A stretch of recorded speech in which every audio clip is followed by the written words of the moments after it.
Olá, amigos. Eu sou o jornalista Maurício Coutinho, aqui da Revista Paulista. E hoje estamos trazendo aqui para vocês mais uma entrevista, desta vez com a arquiteta Gabriela Quentop, que veio de Joinville, passou por Curitiba e agora está em São Paulo apresentando o seu trabalho maravilhoso. Seja muito bem-vinda, Gabriela. Então vamos elucidar para o pessoal que está assistindo a gente qual é o seu trabalho. Você me falou de expografia. Exatamente. O que é a expografia? Expografia basicamente é a arquitetura das exposições. Então a gente pensa fluxos, como as obras vão estar expostas num museu ou numa galeria, como vão ser os displays, como a gente chama, né? Como elas vão ser mostradas ao público. Então a gente pensa basicamente o espaço dentro da exposição. E como é que apareceu essa ideia, isso lá na juventude? Você já tinha ideia de partir para a área de arquitetura, de decoração de interiores? Olha, foi mais ou menos ao acaso que eu achei arquitetura. Não posso mentir e dizer que eu era sempre apaixonada, mas eu era muito curiosa. Curiosa. E eu gostava de ver os espaços, de sentir o espaço principalmente, né? Então, eu entrei na faculdade de arquitetura, primeiro na PUC Paraná, e depois eu fui para a UFPR e fiz uma pequena loucura de fazer duas faculdades ao mesmo tempo. Duas ao mesmo tempo? Arquitetura e urbanismo e design de produto. Certo. E eu fiz isso por um ano. Conheci professores maravilhosos, fantásticos, colegas fantásticos, e depois eu segui com arquitetura na UFPR, até que em 2019, eu comecei uma pesquisa sobre expografia, junto com o professor Rodrigo Sartori, que foi meu orientador lá na UFPR. Então, a gente levou essa pesquisa sobre expografia até meu trabalho final de graduação, e aí eu engatei um mestrado já na área. Eu acho que eu estou me pulando perguntas, né? Não, mas imagina, é para o público entender mesmo. Eu engatei um mestrado na área de arte, cidade e participação, então, aqui no IAU-USP, que eu me formei esse ano. E logo depois que eu me formei na UFPR em 2020, já em 2021, eu fundei o Estúdio MES, que é um estúdio especificamente de expografia e produção de arte. Produção de arte. Tá. E lá no Paraná você já fazia algumas exposições com o Estúdio MES? Sempre fiz pelo Estúdio MES. Tenho alguns parceiros ainda no Paraná, alguns produtores culturais, curadores e artistas que me procuram. E vim para cá no começo desse ano para continuar o trabalho aqui em São Paulo. Tá. E como que você descreveria a relação entre a arquitetura, a expografia e o seu trabalho? Olha, a relação entre a arquitetura e a expografia são muito próximas. A expografia, como a arquitetura de exposições, ela tem que levar em consideração o que já existe. As pré-existências, como a gente chama. Certo. E normalmente, as que mais pesam, as mais fortes, são as obras de arte e a arquitetura que já existe. Então, a partir desses dois pontos principais e do conceito da curadoria, que traz textos e faz uma seleção de obras, a gente começa a pensar espaço. Então, fluxo, cores, iluminação da sala, como é que o visitante vai se sentir lá dentro, o que ele vai ver, como é que ele vai ver aquela obra. Quer dizer, então para vocês que ficam imaginando, nossa, eu vou trabalhar nessa área, é tão fácil, só algumas coisas que ela falou e que citou, né, vocês entendem a planilha de dados que tem que ter, além de muito estudo, né, sempre, a vida inteira, né? Exatamente. Então, eu acho que é fundamental você entender dois pontos quando você quer trabalhar com expografia. Entender a própria história da arte, estudar as obras, estudar os movimentos artísticos, mas também a história das exposições. Entender como é que essas obras de arte eram expostas e foram expostas ao longo do tempo. Certo. Então tem que estudar e tem que estar sempre curioso. Tem curioso. E falar em curiosidade, né? Aquele que gosta muito de livros, ele é chamado às vezes de rato de biblioteca, vai em tudo quanto é biblioteca hoje em dia, não só pela internet, mas para conhecer novas obras. E você seria quase um rato de exposições, né? Porque eu imagino que você deve, aqui em São Paulo pelo menos, você tem o MASP, Farol Santander, CCBB, o MIS, o MAC, quer dizer, tem tanto lugar com tantas exposições e muitas gratuitas. Eu vou lá para ver novidades, não só os quadros, a obra em si, né?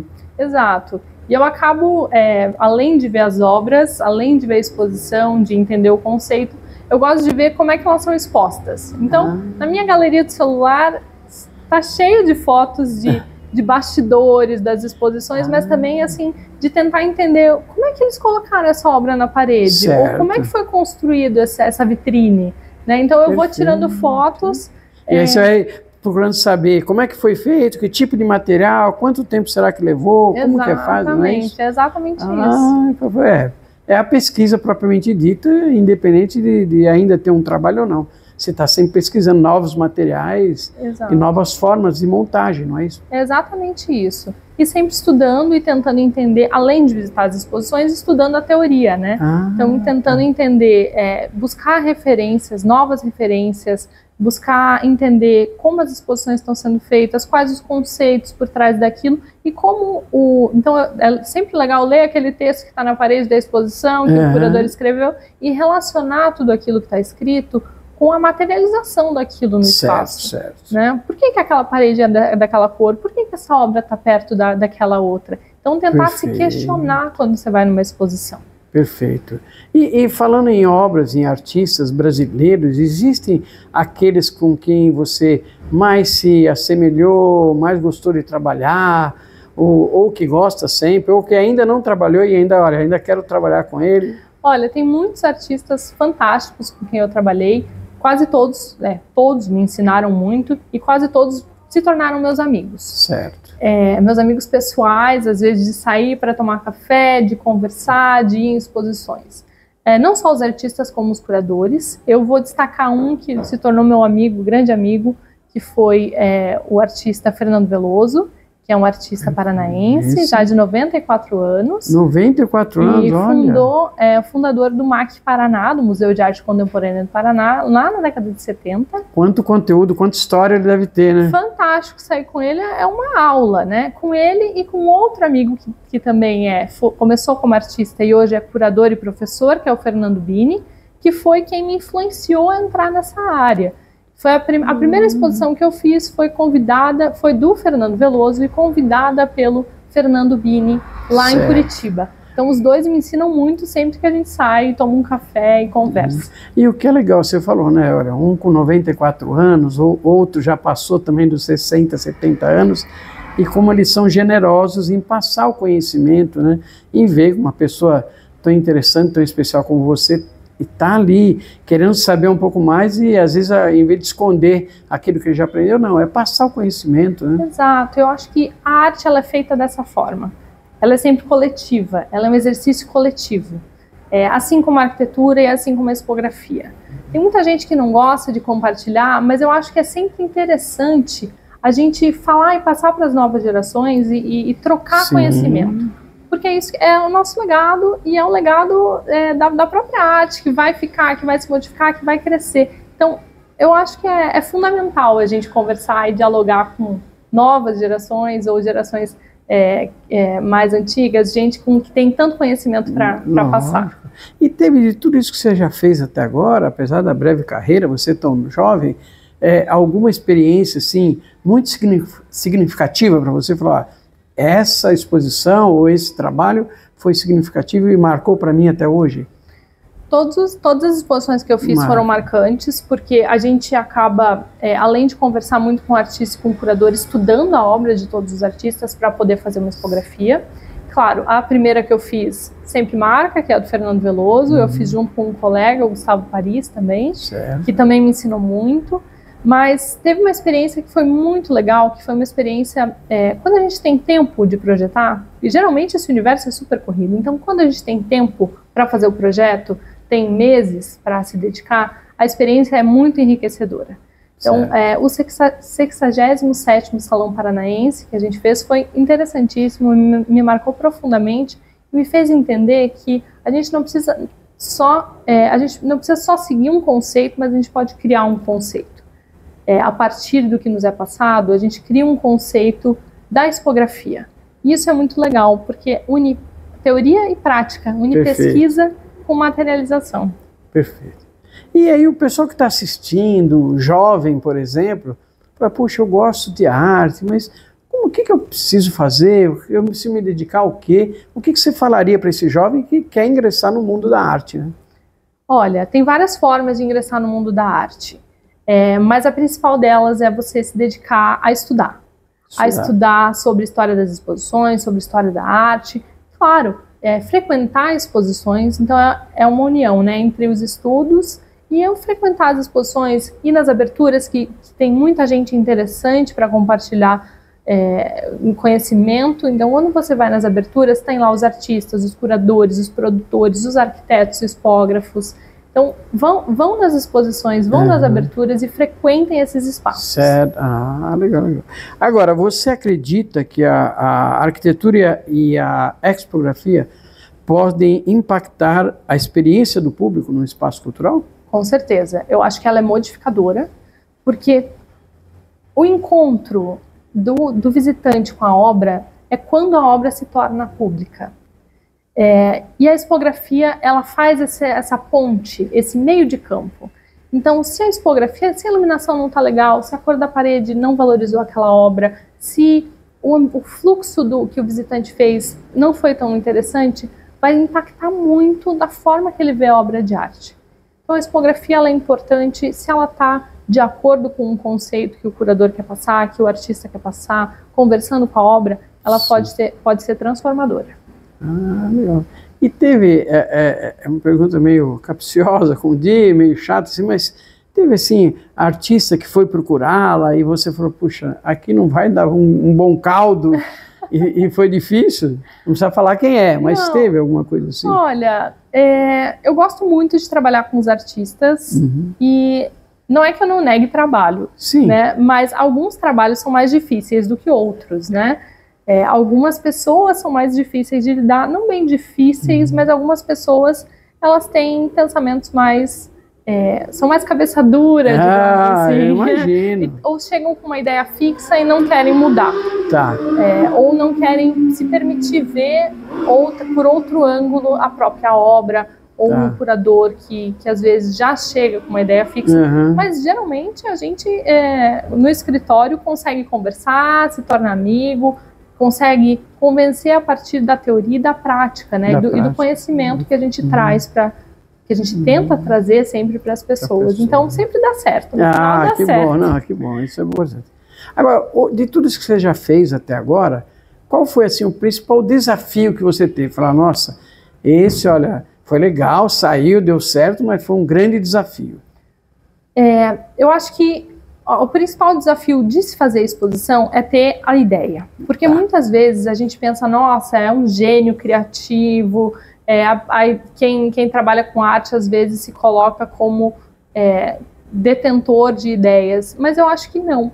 Eu acho que a gente tem que ir muito atrás e ver referências, e estudar, e procurar para conseguir ter as ideias. Então, para mim, não é bem uma dificuldade, mas é um desafio, de chegar na ideia final e na materialização, né? Entendi. Agora, você tem, lógico, todos são importantes, mas você tem alguns estilos ou artistas ou exposição que mais te influenciaram? Eu gosto muito de visitar várias exposições, então é difícil escolher uma. Uma que eu gostei muito, que eu visitei recentemente, foi no Sesc Pompeia, a exposição da Carmela Gross, Quase Circo, se chamava, porque ela dialogou, a curadoria, a expografia, dialogaram com a arquitetura da Lina Bobardi. E dialogaram de uma forma magistral, as instalações conversavam muito com o edifício, então me marcou bastante. Agora, outras tantas exposições são fantásticas em São Paulo e merecem ser visitadas sempre, né? Verdade. Agora, falando um pouquinho, que é uma coisa muito importante, que eu sempre acho, que o jovem, a criança, né, que é uma coisa que devia ter nas escolas, o primário, o ginásio, o colegial, devia ter a história da arte, contar um pouco, e não vamos passando lá, não, vamos fazer agora desenhos, ilustrações, mas a pessoa sai de lá sem uma base, sem conhecer, porque conhecendo através da arte, da cultura, né, isso vai enobrecer não só a pessoa, como vai abrir novos horizontes. Você pensa isso junto com as crianças, por exemplo? Olha, eu gosto muito de ensinar. E eu pretendo seguir, de certa forma, a carreira acadêmica, não deixando de lado o escritório, mas aliando a teoria e a prática. E eu acho que é fundamental não só na universidade, mas também pensar desde o primário, desde das crianças e da educação infantil, começar a colocar a história da arte, explicar a importância da arte, a importância de alguns artistas, e enfim, eu acho que é fundamental, assim. Então, eu acho que fica até um convite ou um questionamento para, de repente, pensarmos juntos em algo. Lógico, não, e é legal, porque recentemente, junto com uma escola aqui de educação infantil, na Praça da República, bem próximo daqui, e nós acabamos levando quase 150 crianças ao circo, e elas, a maioria nunca tinha ido num circo, conhecer não só o universo do circo, o show do circo, mas como é que eles vivem, como é que eles andam, o que eles fazem, como é que eles vivem nos trailers, né, e a história deles. Então foi muito legal para elas conhecerem, abrir o mundo e não chegar, às vezes, isso é coisa de palhaço. Não, vai ver lá como que é uma profissão, é um trabalho.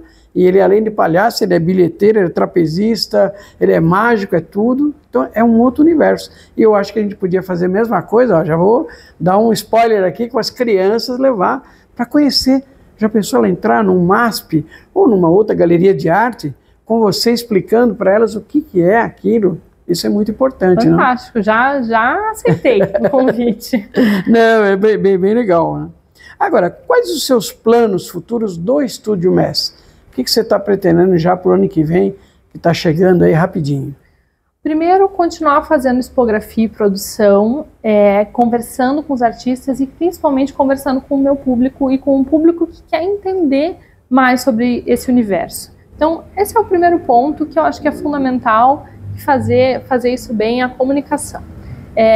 Também, no mês que vem, eu estou indo para a Itália fazer um curso de 3 meses de expografia e pretendo voltar e lançar o meu próprio curso do estúdio em expografia, para mostrar um pouco mais para as pessoas o que é esse universo e também para quem quer trabalhar na área conseguir entender e fazer uma introdução mesmo a esse tema. Sim, isso é importante. Não, é importante o pessoal que quer trabalhar na área, né? E um curso desse vai ser importante. Avisa para a gente que nós vamos divulgar aqui bastante, viu? É bem legal e tal. Agora, eu queria saber de você um pouquinho, já que você está falando da expografia, como é que é o processo criativo disso? Olha, a gente começa recebendo documentos, lista de obras, textos curatoriais, e então a gente analisa esses documentos. A gente estuda sobre os textos, se debruça sobre os textos, estuda a lista de obras e, claro, visita o espaço, faz levantamento desse espaço, então coloca tudo no computador, no 3D, no 2D, e a partir daí a gente formula um conceito. Então, a gente pega esse conceito todo que vem da curadoria e do artista, que eles formulam juntos, e a gente transforma num conceito do espaço. Perfeito. Claro, sempre apresentando tudo isso e sendo aprovado pela equipe como um todo. Depois de aprovado isso, a gente vai para um estudo preliminar. Então, a gente pega aqueles desenhos, aquele levantamento todo que a gente fez do espaço, a gente desenha as obras também. Então, a gente coloca tudo no computador, a dimensão, imagem, e a gente distribui no espaço e vai pensando como que vai expor tudo isso. Tá. Aprova, depois vem o estudo preliminar, que é uma fase posterior. Então, depois de aprovado o anteprojeto. Então, depois de aprovado esse estudo preliminar, a gente passa para o anteprojeto, onde a gente detalha um pouco mais sobre tudo isso e, por fim, a gente faz um projeto executivo, que é para mandar para orçamento, para mandar para execução em si, para o projeto sair do papel. Legal. E agora uma curiosidade até, que eu queria saber, que eu achei muito legal. Eu conheço muitos arquitetos, designers, decoração de interiores e tal, mas o seu Instagram é muito legal, sabe? Ela vai dar o Instagram dela já, mas é muito legal, é muito jovem, muito dinâmico. E você não fica só falando do seu produto, do seu trabalho, mas você mostra, olha, visite essa exposição, aquele outro, você dá dicas, você faz comentários de outros trabalhos, isso é muito legal. Como é que surgiu essa ideia? Conversando com amigos e até com familiares, eu percebi que nem todo mundo conhece expografia e nem todo mundo participa do circuito cultural, nem todo mundo visita exposições. Então eu pensei, por que não falar um pouco sobre isso? não só sobre o meu trabalho, não só sobre o que a gente faz, mas mostrar para as pessoas o que é expografia e que exposições visitar, dar dicas, dar sugestões. Então, eu acho que o foco principal do Instagram, além de divulgar o trabalho do estudo, é falar para as pessoas, para o público em geral, sobre o que está acontecendo no circuito cultural. Ou seja, além de falar, ela mostra que ela também consome a arte e vai nas outras exposições e dá dicas, né? Com certeza. Tem que estar sempre circulando nas exposições, nas aberturas, nas galerias. Bom. Bom, infelizmente, nós chegamos ao final da nossa entrevista, um papo tão gostoso, com a Gabriela aqui, com dicas, alguém que fala a linguagem da arte, mas, como eu digo, até brincando com o povão mesmo, com a pessoa que ainda não entende. Olha, resolvi agora visitar aquela exposição que ela apresentou lá por causa disso. E isso é muito legal. Então eu queria que você deixasse aqui a sua mídia digital. Meu Instagram é estúdio com S mudo, MES, M-E-E-S, e lá eu mostro um pouquinho dos nossos trabalhos, das expografias, das exposições que estão acontecendo em São Paulo e no resto do Brasil. Isso aí, gente. Estivemos aqui então com Gabriela Quentop para mais uma entrevista na Revista Paulista.